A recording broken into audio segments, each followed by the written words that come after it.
नमस्कार दोस्तों, क्या खबर बॉलीवुड के इस बुलेटिन में आपका स्वागत है। और इसमें आज बहुत ही इंटरेस्टिंग खबरें हैं क्योंकि बॉलीवुड और साउथ में भी बहुत कुछ हो रहा है। मेरे पहले बुलेटिन को देख के कुछ यूजर्स ने कमेंट किए थे, तो उनके बारे में मैं आखिर में बात करूंगी।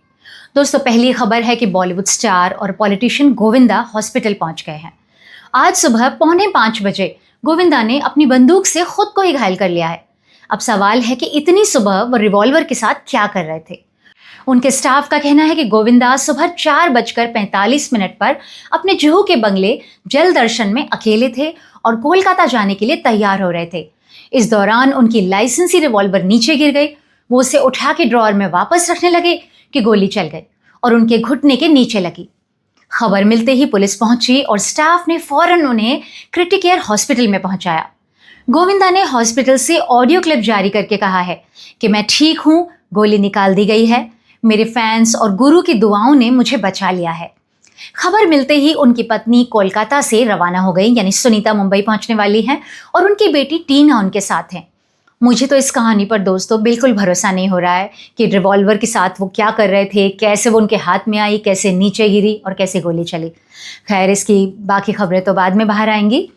अगली खबर सुपरस्टार रजनीकांत के बारे में है। कल यानी 2 अक्टूबर को रजनीकांत की फिल्म वेट्टयन का ट्रेलर लॉन्च होने वाला है, लेकिन उनकी सेहत 30 सितंबर की रात यानी परसों अचानक से बिगड़ गई और उन्हें चेन्नई के हॉस्पिटल में एडमिट कराया गया।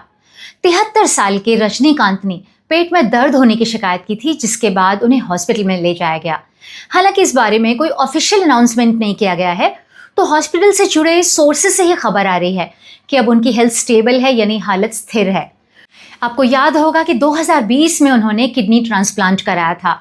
हाल ही में उन्होंने अपनी सेहत के कारण खुद को राजनीति से दूर भी कर लिया है। उनकी फिल्म वेट्टयन 10 अक्टूबर को रिलीज होने वाली है, जिसमें उनके फैमिली फ्रेंड और सुपरस्टार अमिताभ बच्चन भी हैं। रजनीकांत की ये 170वीं फिल्म होगी।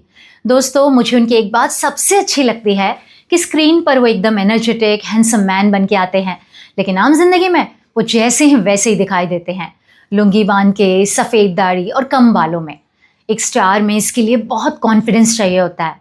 बॉलीवुड में तो अमिताभ बच्चन और रणबीर कपूर सहित कई एक्टर्स विग लगाते हैं, कई बिना मेकअप के बाहर ही नहीं निकलते और बड़े बड़े गॉगल्स लगा के चेहरा छुपा लेते हैं।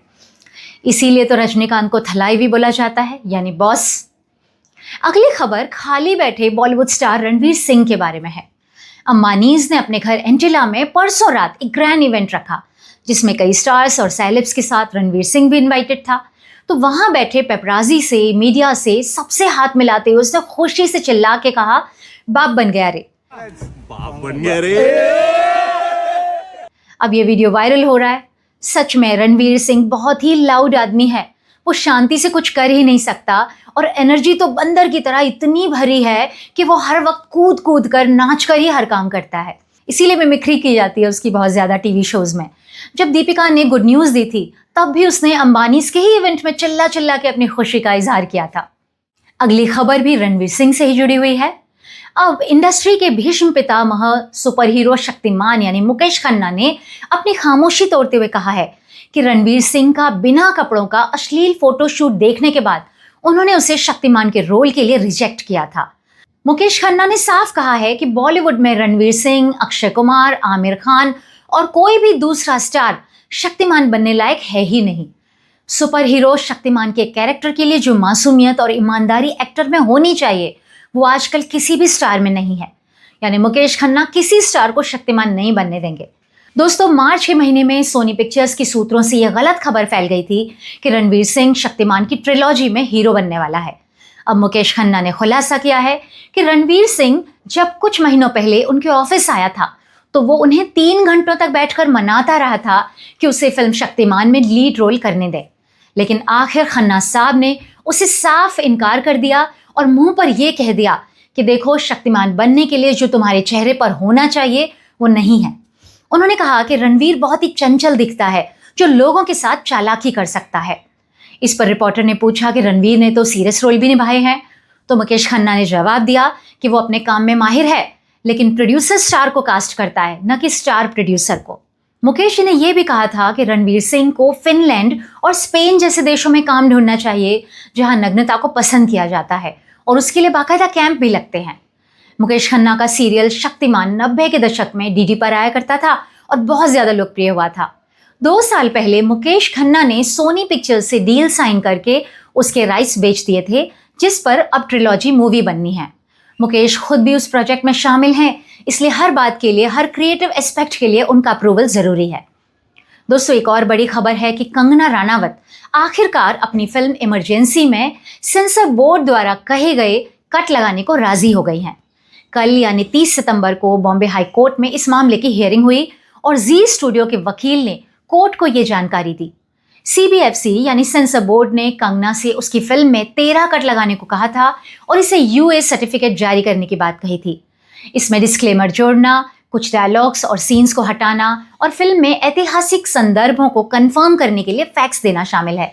दोस्तों, जी एंटरटेनमेंट एंटरप्राइजेज ने अपनी याचिका में यह आरोप भी लगाया है कि राजनीतिक कारणों और हरियाणा में होने वाले चुनावों के कारण उनकी फिल्म को रोक दिया गया है। अब हाई कोर्ट की बेंच ने इस पर हैरानी जताई है कि देश में भाजपा की ही सरकार है तो वो अपनी पार्टी की अपनी ही सांसद कंगना के खिलाफ कार्रवाई क्यों करेगी।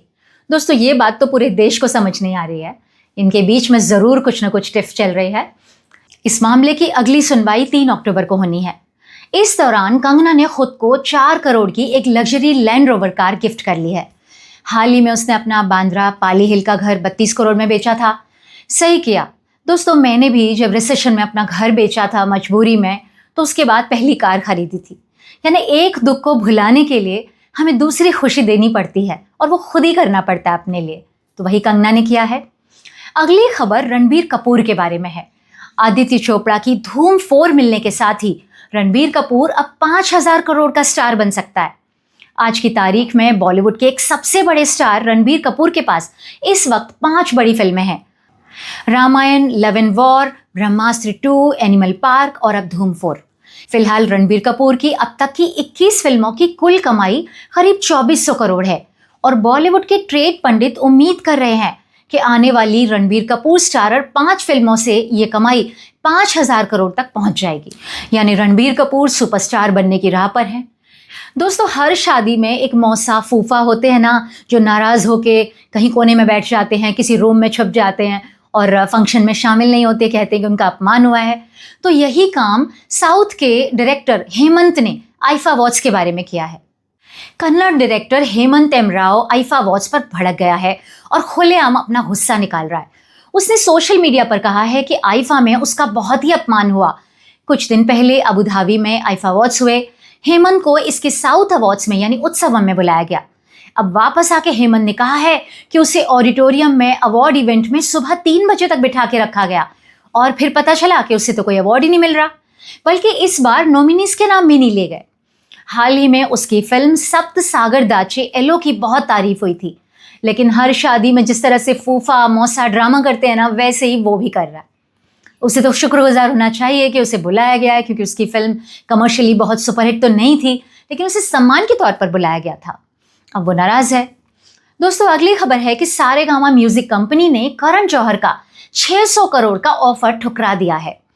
करण जौहर ने सारेगामा को ऑफर दिया था कि वो उसे कंपनी के 51% शेयर्स 600 करोड़ में बेच दे, लेकिन कंपनी के मालिकों ने उसे ठुकरा के ये साबित कर दिया कि उनके लिए कला और संस्कृति की जिम्मेदारी पैसे से ज्यादा बड़ी है। दोस्तों, 1901 में बनी सारेगामा देश की सबसे पुरानी म्यूजिक कंपनी है और उसके पास लाखों गानों की गोल्डन म्यूजिक लाइब्रेरी है। और दोस्तों, बुलेटिन के आखिर में आपको बता दूं कि गुरमीत राम रहीम फिर से एक बार जेल से बाहर आने वाला है पेरोल पर।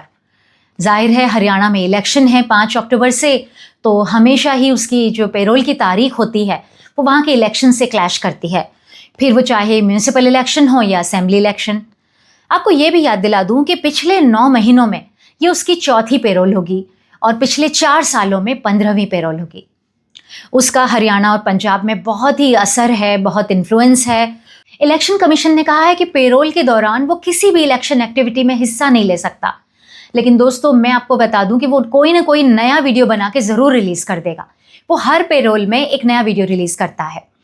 आपको याद होगा कि वो 2020 से हत्या और दुष्कर्म के अपराध में जेल में बंद है। वो उम्र कैद की सज़ा काट रहा है, लेकिन फिर भी पता नहीं क्यों उसे इतनी जल्दी, इतनी आसानी से पेरोल्स मिलती रहती हैं। जबकि कई कैदियों को बेसिक सुविधाओं के लिए भी बड़ी बड़ी कानूनी लड़ाई लड़नी पड़ती है। तो दोस्तों, आज की खबरें यहीं तक, लेकिन मैंने जैसा वादा किया था बुलेटिन के शुरू में कि मैं कुछ कमेंट्स का जवाब दूंगी। तो दोस्तों, कई दर्शकों ने मुझे गालियां दी हैं कि मैंने लापता लेडीज़ को बुरा क्यों कहा, ख़राब फिल्म क्यों कहा। तो दोस्तों, मुझे वो फिल्म अच्छी नहीं लगी थी। मैंने उसे देखने की बहुत कोशिश की, लेकिन जब कंटेंट आपको होल्ड ना कर सके, दर्शक को होल्ड ना कर सके, बांध कर न रख सके, तो उसे क्यों देखा जाना चाहिए? सिर्फ इसलिए कि वो आमिर खान ने बनाई है, उसकी पत्नी ने डायरेक्ट की है या उसकी बहुत पब्लिसिटी की है। तो मेरे लिए कोई मजबूरी नहीं थी कि मैं उसमें शुरू का बोरिंग हिस्सा वो देखूं कि शायद आगे उसमें कुछ एंटरटेनिंग हो। दोस्तों, हम फिल्म सिर्फ एंटरटेनमेंट के लिए देखने जाते हैं, उसके अलावा कोई वजह नहीं होती। दोस्तों, आप में से कई लोगों ने कमेंट करके मुझे ये भी कहा कि मैं आमिर खान से शायद मुझे कोई खुन्नस है, कोई दुश्मनी है कि मैं उसकी बुराई करती रहती हूँ। तो मैंने उस बुलेटिन में आमिर खान की कोई बुराई नहीं की थी, और मैं तो उसकी फ़िल्म के बारे में बात कर रही थी जो मुझे पसंद नहीं आई। अब फिल्म किसी ने भी बनाई हो, आपको पसंद नहीं आई तो नहीं आई, अच्छी नहीं लगी तो आपका हक है उसे बोलने का। आमिर खान से मेरी कोई दुश्मनी नहीं है, बल्कि इस इंडस्ट्री में ही मेरी किसी से कोई दुश्मनी नहीं। कहते हैं ना कि कबीर दास का जो दोहा था कि कबीरा खड़ा बाजार में मांगे सबकी खैर, ना काहू से दोस्ती ना काहू से बैर। तो मेरा बॉलीवुड के बारे में यही ख्याल है। कुछ लोगों से अच्छी पहचान है, लेकिन दुश्मनी किसी से नहीं है। आमिर खान में जो बहुत अच्छी बातें हैं, कुछ अच्छी आदतें हैं, वो मैं संदर्भ आने पर, कॉन्टेक्स्ट आने पर ज़रूर कहूँगी, और जो बातें मुझे पसंद नहीं आती हैं वो भी मैं कहूँगी। और दोस्तों, हम इन लोगों को इंसान के तौर पर जानते हैं, इंडस्ट्री के अंदर बहुत कुछ ऐसा जानते हैं जो हम छापते नहीं हैं या मीडिया में आपके सामने नहीं आता। तो हमारी राय आपसे, जो आप इंडस्ट्री के बाहर रहते हैं, उनसे बहुत अलग हो सकती है इन स्टार्स और सेलेब्स के बारे में। तो दोस्तों, आज का बुलेटिन यहीं तक। अगले बुलेटिन में फिर मुलाकात होगी। धन्यवाद, नमस्कार।